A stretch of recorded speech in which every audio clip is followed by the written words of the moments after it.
अस्सलाम वालेकुम नाज़रीन, मैं हूं असद अली तूर अपने प्रोग्राम असद तूर अनसेंसर्ड के साथ। असद तूर अनसेंसर्ड आपको 3 आज खबरें देगा। एक खबर है जो लाहौर में जो NA-133 का इलेक्शन हुआ उसकी क्या सिग्निफिकेंस है, उसमें एस्टेब्लिशमेंट ने अपना कार्ड कैसे होल्ड किया ये हम आपको बताएंगे। जबकि इसके अलावा जो दूसरी खबर अहम है वो हम आपको बताएंगे कि PDM के आज इजलास में क्या होने जा रहा है और जिसको बड़ा अहम इजलास करार दिया जा रहा है, लेकिन इसमें क्या होगा हम आपको बताएंगे। जबकि तीसरी जो खबर है वो है परवेज खटक साहब जो वज़ीर दिफा पाकिस्तान के, उनका एक बयान जो उन्होंने दिया।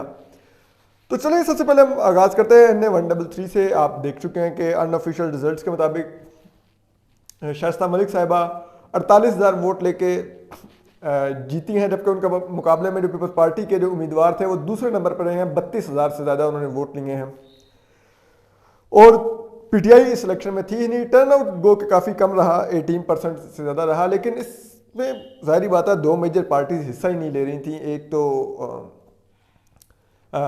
PTI थी और जबकि दूसरी जो एक पार्टी थी वो TLP थी जो हिस्सा नहीं ले रही थी। हम TLP को आप कह रहे होंगे मेजर क्यों कह रहे हैं भाई, इस हल्के में तीसरे नंबर पे सबसे ज़्यादा वोट TLP के थे 2018 के इंतखाबात में।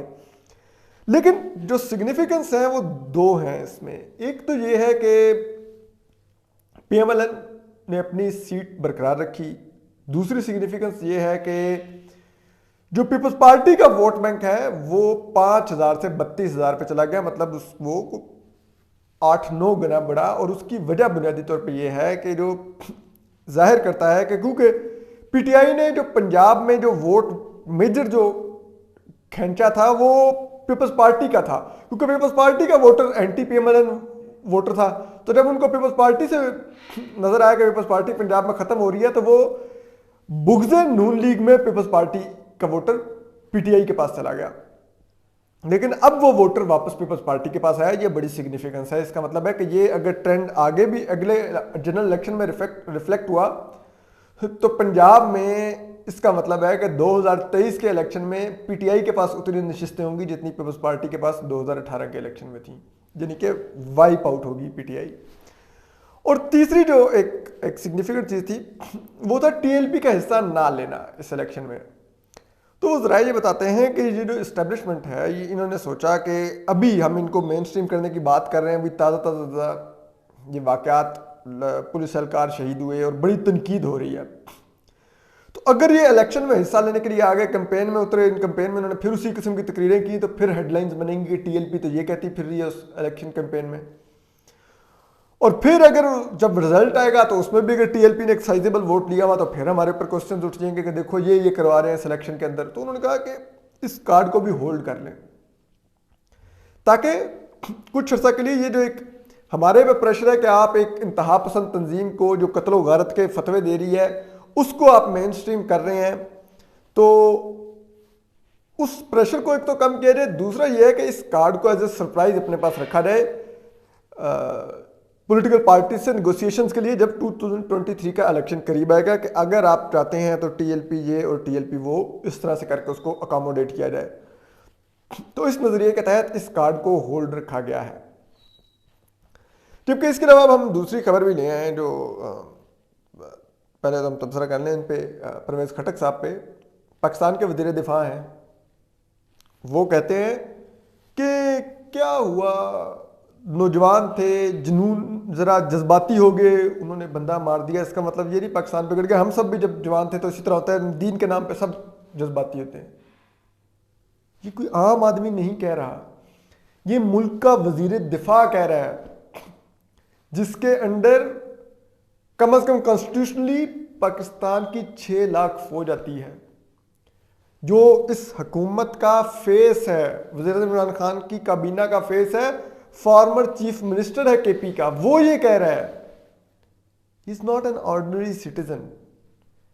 तो वो कह रहा है, तो वो हुकूमत की पॉलिसी इन अदर वर्ड्स बयान कर रहा है कि हुकूमत ये समझती है कि ये अगर इस अंदाज में दरिंदगी से आपने एक झूठा इल्जाम लगाकर श्रीलंकन एक शहरी को कत्ल किया है तो वो जज्बात में हो जाता है, दीन के नाम पर जज्बाती नौजवान होते हैं, सब होते हैं, कोई बड़ी बात नहीं है।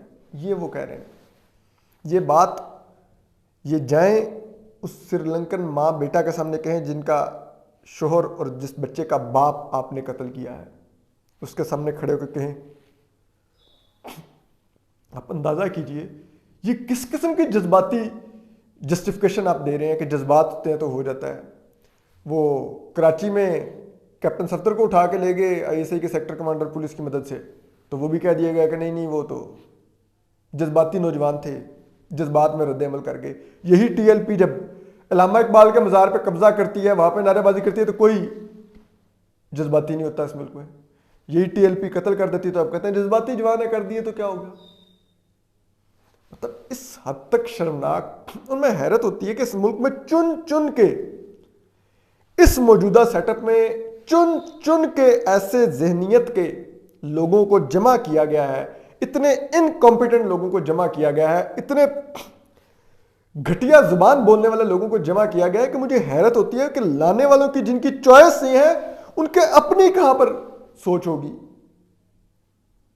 तो आप सोचिए कि इस मुल्क के साथ किया क्या गया और किया जा रहा क्या है।